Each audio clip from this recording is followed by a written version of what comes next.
Throughout my 2.5 decades of life, I've played a lot of video games in a lot of different genres. If you take a small look at my channel, you'll see that fighting games and JRPGs are the genres that I gravitate towards the most, but I'm no stranger to first-person shooters, or rhythm games, or psychological horror. The list goes on and on. However, one genre that I have limited experience in is co-op gaming, and I don't mean party games or online multiplayer games with large lobbies. I mean games like Halo, where you can play through the entire campaign from start to finish on your own, or with your friend, which is exactly what I did with Halo 1 through 3 with my best friend. Man, those were some good times. What I wouldn't do to replay Halo with my best friend all over again, completely fresh. Some of the older Call of Duty games are another example, which I haven't played but would be a fun thing to go back and try. Of all the gaming genres, co-op games are definitely the ones I've played the least, and I think that's attributed to timing more than anything else. There are a lot of great co-op games out there, but it wasn't until I became an adult and became responsible for my own life where I was able to go out of my way to try out some of these games, and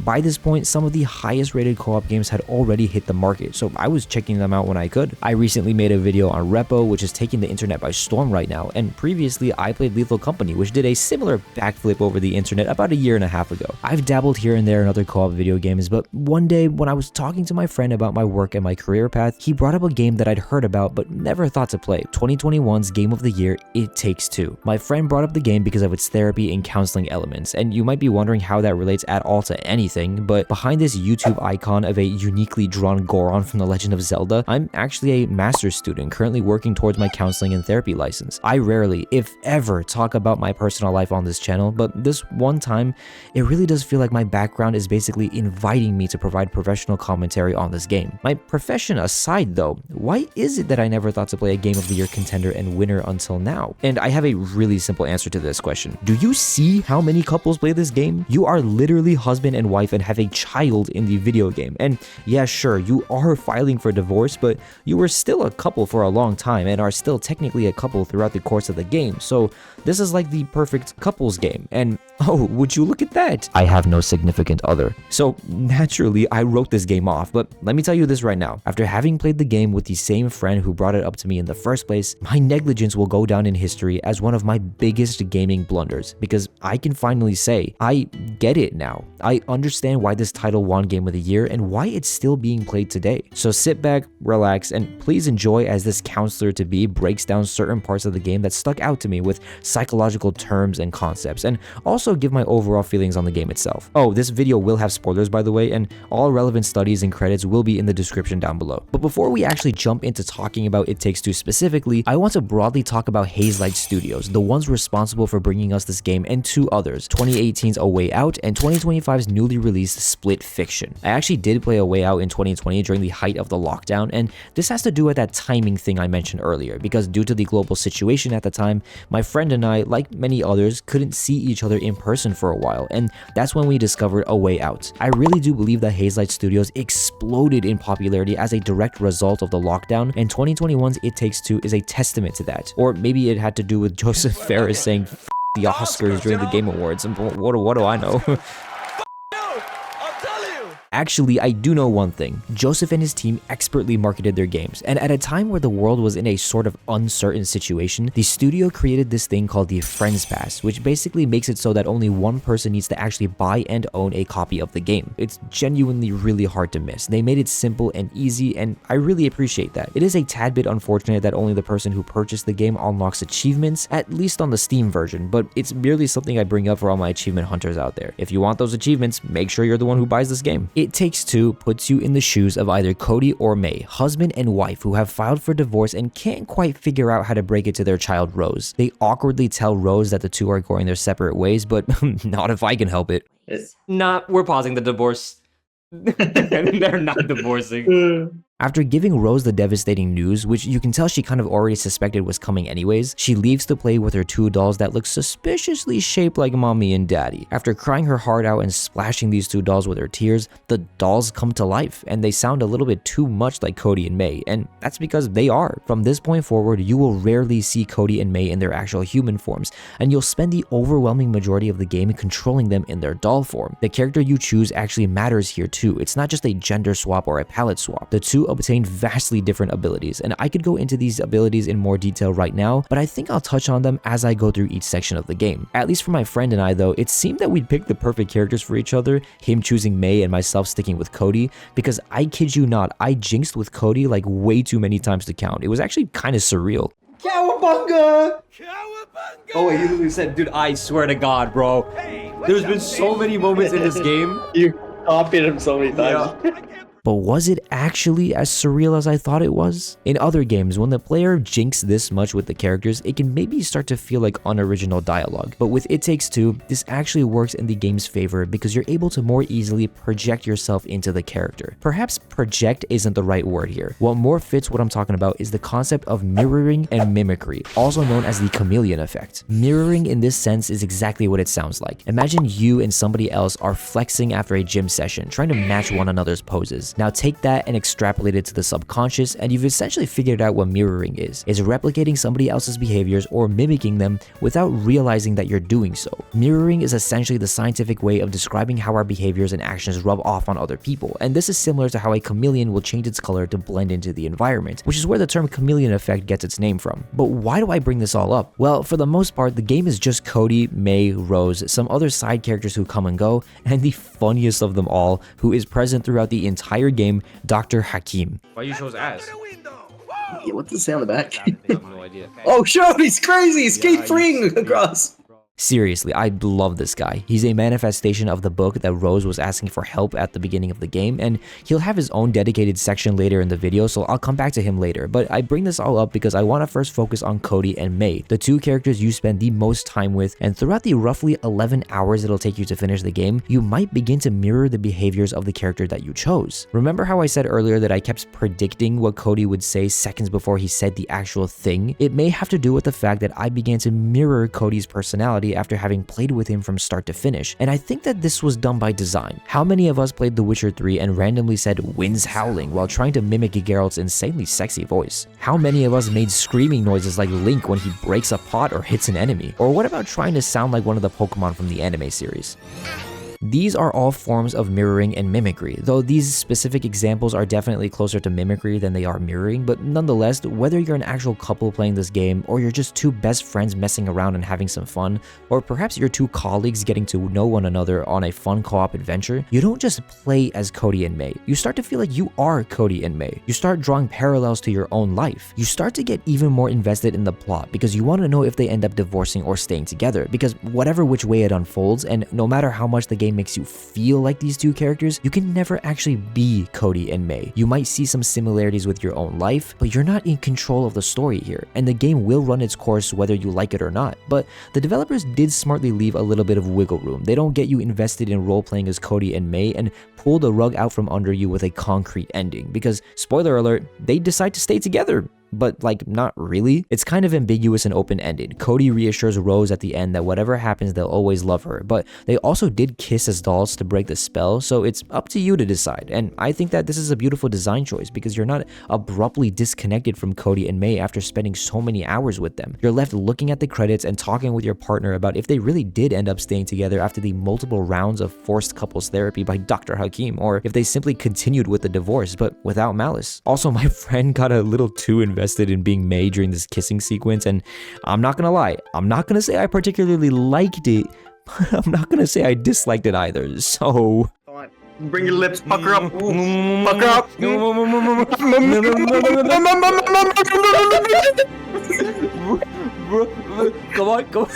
Pucker up.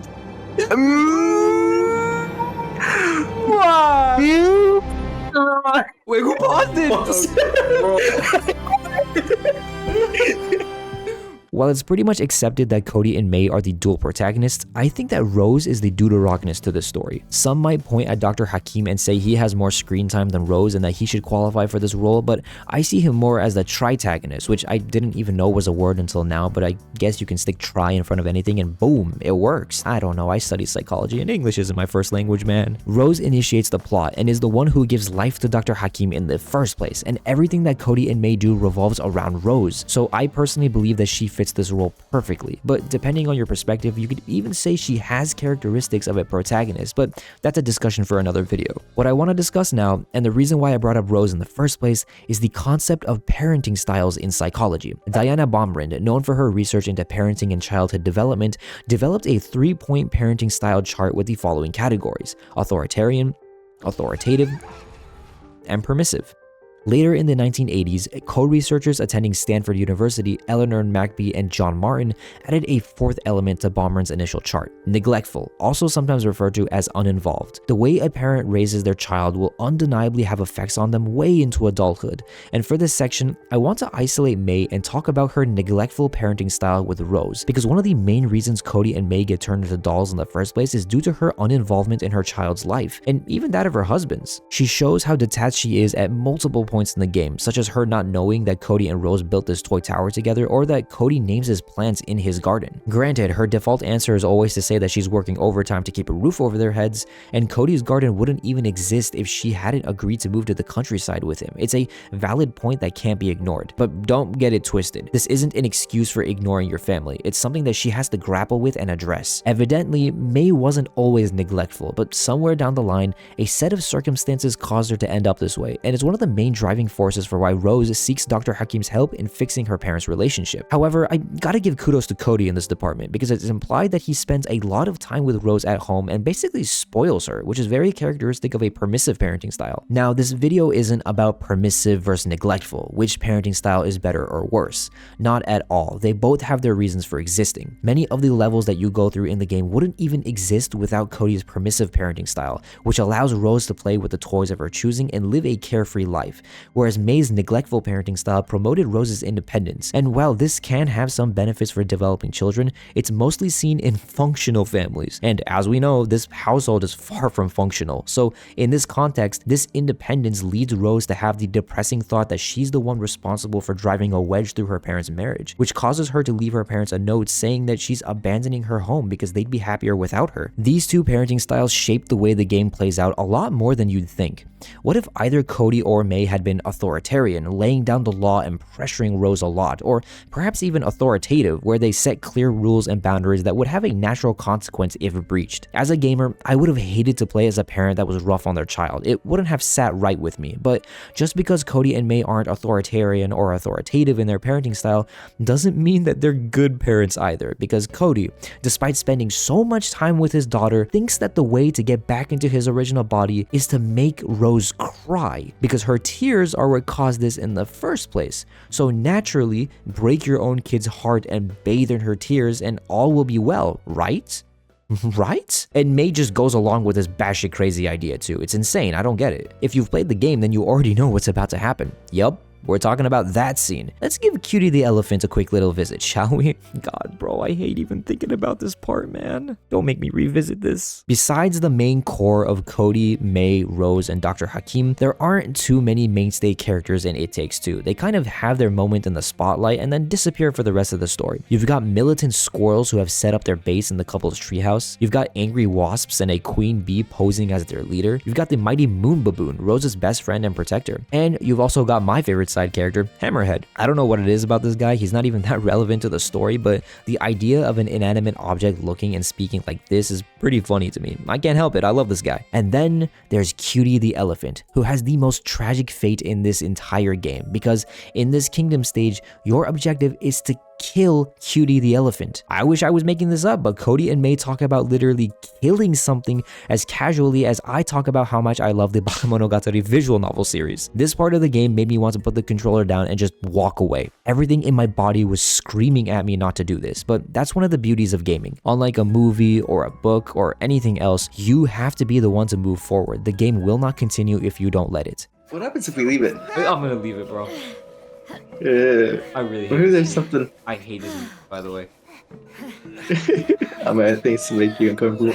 We have to smash it, bro. Okay, yeah, seems like it. This is the part of the game where I realized we are the villains in the story. It's not the squirrels or the wasps or whatever. It's us. We're ruining this kid's life. And for what? To get back to our bodies so we can further continue to make her miserable? This section of the game can be summarized pretty well with Freud's theory of personality, which states that the human psyche is composed of 3 components that interact with one another: the id, ego, and superego. At this point in the game, you can tell that Cody and May have become pretty egotistical. They are warped to a severe degree to justify hurting their daughter for their own personal gain. But egotistical in this context is not the same as the ego that Freud puts forth in his theory. They have separate meanings in this instance. In everyday speech, ego refers to one's self-esteem or self-worth, but Freud's idea of ego in the theory of personality refers to the unconscious mediator between the id and the superego. The id is a person's primal drive, their unfiltered and raw instincts. In this case, Cody and May's unrelenting push to get back to their physical bodies, no matter the cost, even if that cost is their daughter's well-being. The superego is often described as the moral compass, what could be considered the right thing to do in this situation, which is obviously not to harm Cutie the elephant or their daughter and find a different method. This is where the ego comes in and mediates between these two extremes. And in the game, you can even hear the ego vocalized by the two characters. Cody saying how they have to kill Cutie just a teeny tiny bit, or May saying that she feels awful doing this, but that it has to be done. This scene is one of the most perfect encapsulations of this theory in action. Their id has grown too powerful. It's clouding their judgment, making them do atrocious things like killing an innocent being without any remorse. They didn't take into account Rose's feelings at all at this point. They're just so hell-bent on getting out of each other's lives that they don't see how badly this is affecting Rose, of how much crossfire she's having to silently endure. How did we get to this point is the natural question we should be asking ourselves, and the game actually addresses these points, so let's continue to do what we've been doing and tie these things to psychology, starting first with Cody and his hobby for gardening. During this whole couple's therapy, Dr. Hakim lets us in on the fact that Cody actually has his own garden, and that a large part of the reason why this family lives in the British countryside, or at least I think that's where this takes place. May and Rose both speak in a British accent, and the child will usually take on the accent of where they grow up, not of their parents. But anyway, Cody's interest in gardening must have been a really important pastime if May loved him enough to have bought a house all the way in the countryside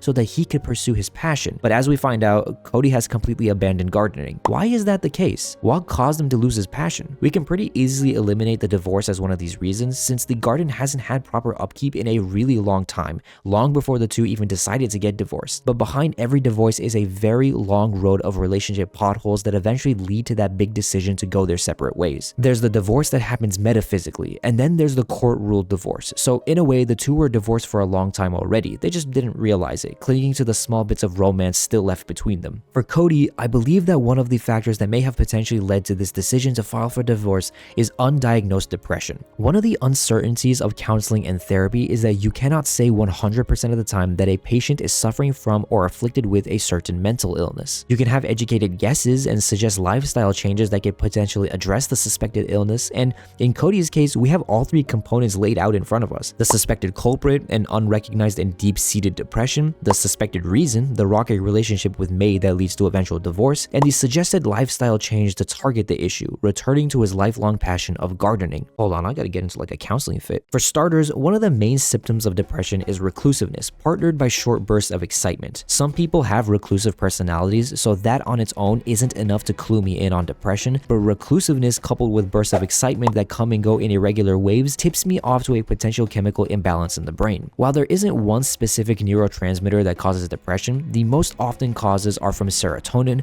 norepinephrine, and dopamine deficiencies. Cody could potentially be deficient in one or more of these neurotransmitters, which causes his depression, but what's causing the deficiency in the first place? That's the question that needs to be addressed. And the first node in the line of possible offenders is Cody's falling out with May. When their relationship started to hit a rut, that event could have been the initial impact that led to his depression. Then we have his reclusiveness, which is seen throughout the entire game, where Dr. Hakim has to basically speak on behalf of Cody to bring up his suppressed concerns. But when the action gets going, Cody has a lot of fun, which brings me back to the burst of excitement that I was talking about earlier. Last but certainly not least, the biggest factor that made me come to this conclusion is Cody's loss of passion for gardening, one of the telltale signs that someone is facing a depressive battle. Things that once made you happy or motivated you to get up in the morning just don't cut it anymore. And in this stage where you visit Cody's garden, you tackle that problem by becoming a plant yourself. It's the special ability that Cody is given during this segment. And it also might explain why his doll has a leaf on its head. It's likely a reference to his green thumb. If we are going with this theory, it would also mean that Rose never forgot about her dad's hobby, even if the lights dulled in his own heart. The goal of this stage is to clear the infestation that's taken over Cody's garden, and in a way, I see this as kind of metaphorical for the depression that's plaguing Cody.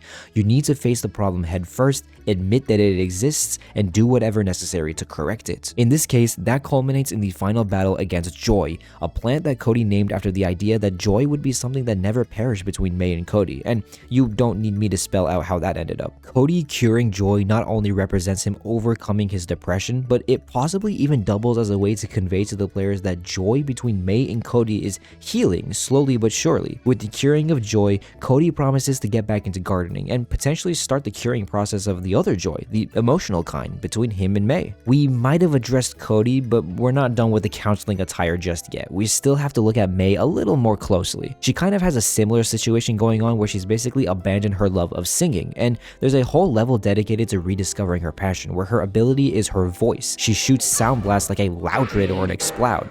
Wow, I didn't think I'd be making Pokemon references today, but my mind works in ways I don't comprehend. After having gone on a whole discussion about the loss of passion being a huge sign of depression and whatnot, you'd think Mei might also be suffering from the same thing, but honestly, I think there's a certain concept that fits her situation a lot better, one that you and I and every other person on this planet Earth deals with on a daily basis: extrinsic versus intrinsic motivating factors. Raise your hand if you enjoyed reading books in primary school, middle school, or just any type of school. As I grew older, reading books started to become associated more with school and education, especially in college, man. The amount of textbooks I had to pay for out of pocket was just ridiculous. The excitement I got from reading books for the sake of enjoying the content and nothing else dwindled rapidly as I grew older and pursued my education, where books became synonymous with study materials. And although I still enjoy reading recreationally from time to time, I am basically a husk of my former self. I can't sit down and read a book for more than 2 hours, and I don't really keep up with new releases that much either, unless it's the Monogatari series. This shit is like crack to me. My drive to read books for the fun of it was my intrinsic motivating factor, something that's born from within me,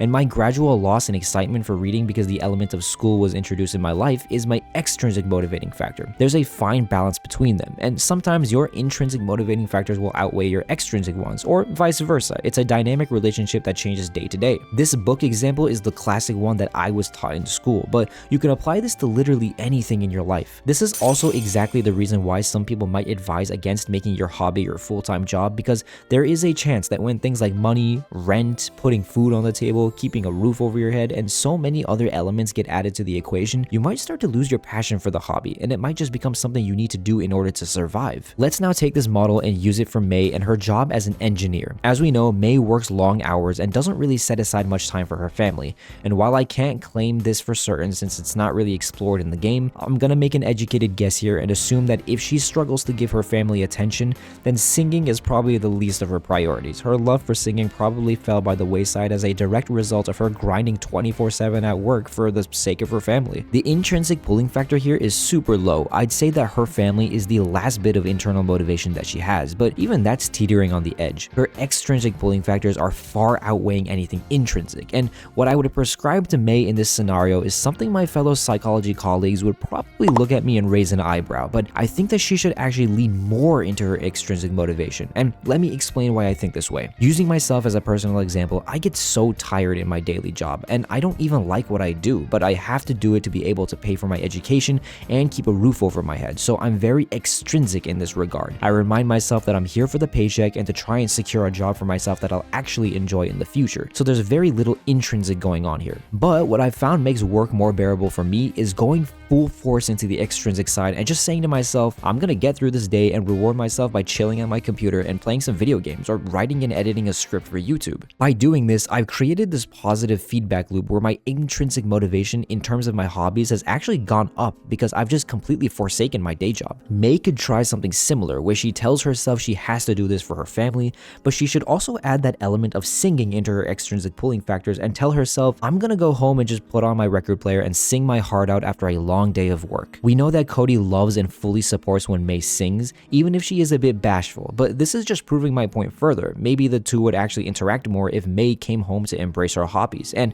as a result, her family. family. I can already imagine little Rose cheering her mother on as she sings, or even trying to sing alongside her. Just think about that for a second. Let it really sink in. Now, we're about to talk about the one, the only, the man himself, Dr. Hakim, who has an Arabic name, but speaks in a Latin American accent and even drops in some Spanish here and there. I don't really know what's going on there, but it doesn't really matter. He's such a memorable character long after you're done playing the game. Dr. Hakim is the personification of the Book of Love, which was the piece of literature that Rose pleaded to for help. Naturally, he's the self-proclaimed master of love, and honestly, a lot of the exercises that he makes Cody and May do aren't even that far removed from what a couples counselor would recommend in real life. Now look, couples therapy isn't really my field. It's kind of derivative of what I'm studying, loosely related you could say, but I'm not an expert on this. However, from the little exposure that I do have, I can tell you that the way the game unfolds and the way that Dr. Hakim leads the players through it is meticulously crafted with couples therapy strategies in mind. There are a lot of levels where you have to trust one another to get through to the end. Oh, we were right to the gut. That's so quick. Oh, hey, Rowan. Go. Oh. Okay. I deleted my thing this time to account for like. Oh, don't tell me we have to do. Okay, I was about to say, bro.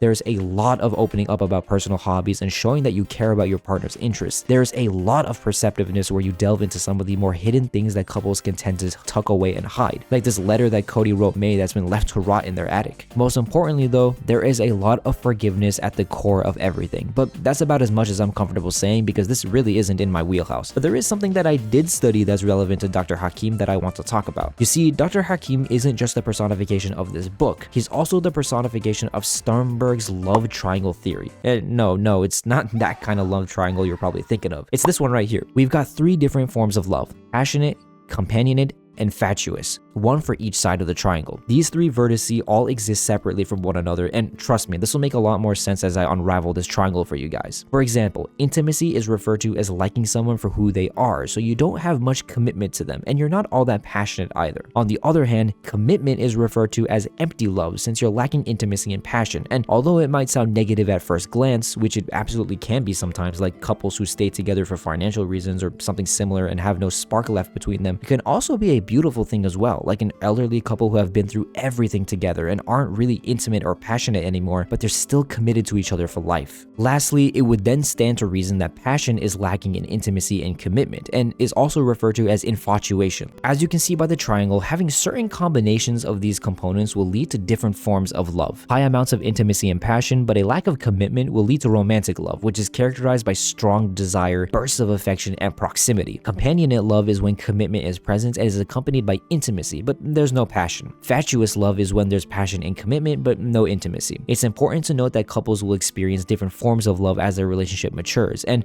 the way I see it, and the way that Dr. Hakim sees it, is that Cody and May had an unsuccessful shift from a romantic to a companionate relationship, perpetually stuck in this trench that they kept digging themselves into deeper and deeper with heated arguments that could be solved civilly. What Dr. Hakim is doing throughout the entire game, and especially during the final quarter where he locks Cody and May into forced couples therapy, is pulling them out of that ditch and giving them back their shovels, encouraging them to fill the pit back up to the way it used to be. Whether or not you're in a romantic relationship, and I don't mean the Sternberg psychological kind, but the classic kind, you've definitely hit a point in your relationship where you've ended up disagreeing or arguing with whoever it may be. Parents, siblings, friends, significant others, doesn't matter who. But what does matter is the way your relationship evolves after the fact. Arguing is human nature, and disagreements are inevitable in any relationship, and your relationship will be better for it each time it happens. It's literally the idea of what doesn't kill you makes you stronger, except in this case, the strength of the relationship is stronger depending on how well the disagreements are handled. Eventually, you argue and disagree enough to know that it is going to take some colossal failure on either side to break apart the relationship,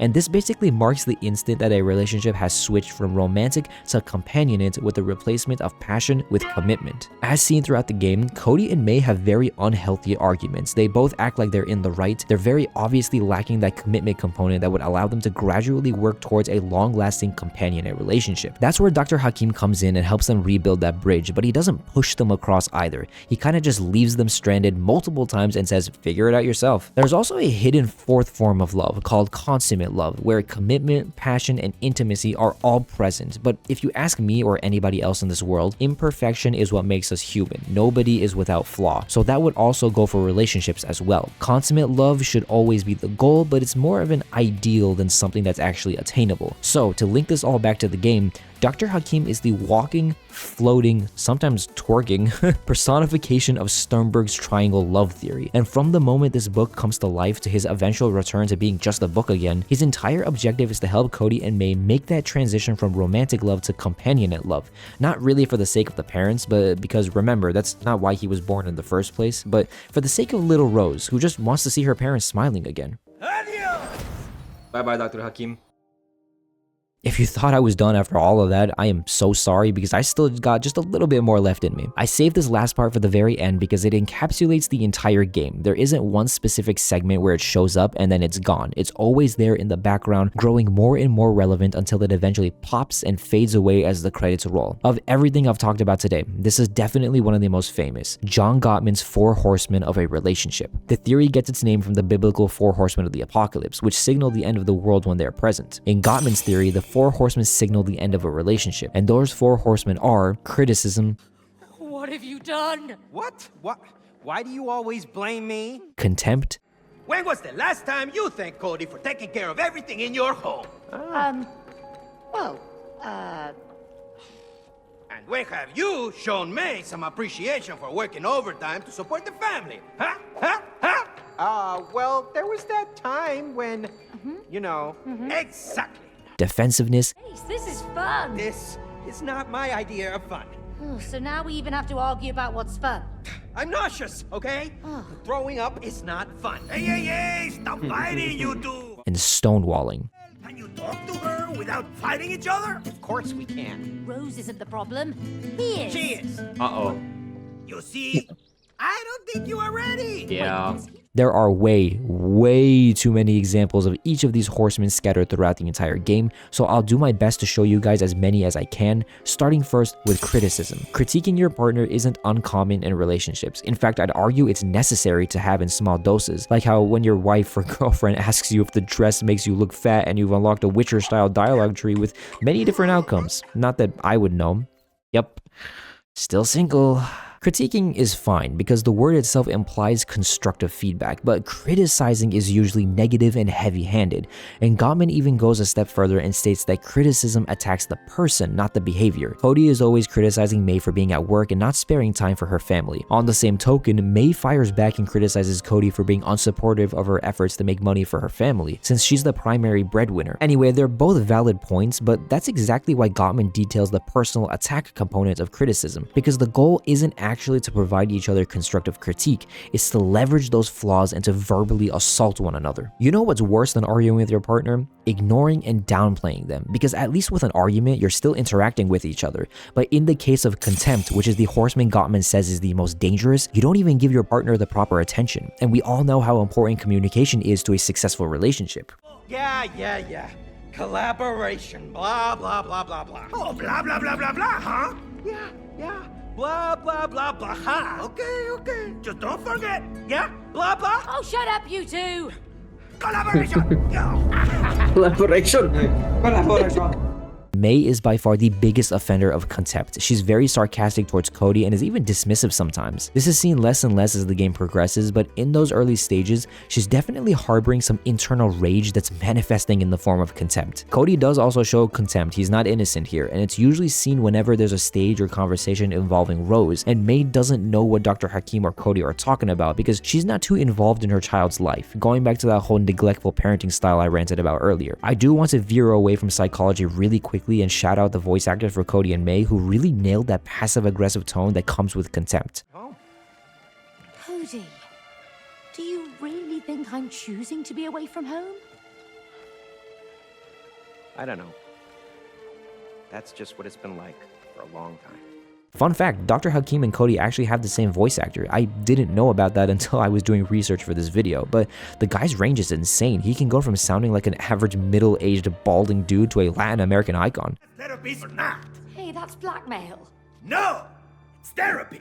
Go get it! I'm gonna say that from now on, bro. Book. That's good. You have the rights for it, I bro. can say that, right? So Yeah. are you two a team now? Yes, Oh, that's we are, funny. as a matter of fact. Now let's get that audience. The third horseman on the list is defensiveness, which is essentially the lack of empathy. You don't bother trying to see from your partner's perspective. You just try to hang on to whatever you have to keep yourself justified. Cody and Mei are both equally at fault for being very defensive whenever one of their shortcomings is brought up. For Cody, his go-to defense for whenever he's scolded by Mei for being unsupportive of her career is that he's the one looking after Rose and taking care of things inside the home. On the flip side, Mei's defense for whenever Cody complains that she's rarely home for her family is that she's doing it to support them financially. Neither of them are trying to see from each other's perspective. It's an aggressively constant back and forth like the frontmost tennis players in Wii Sports. Lastly, stonewalling is a little similar to Contempt because both feature a lack of proper communication, but unlike Contempt where your partners engage passive-aggressively, stonewalling is a total blackout. Mentally, emotionally,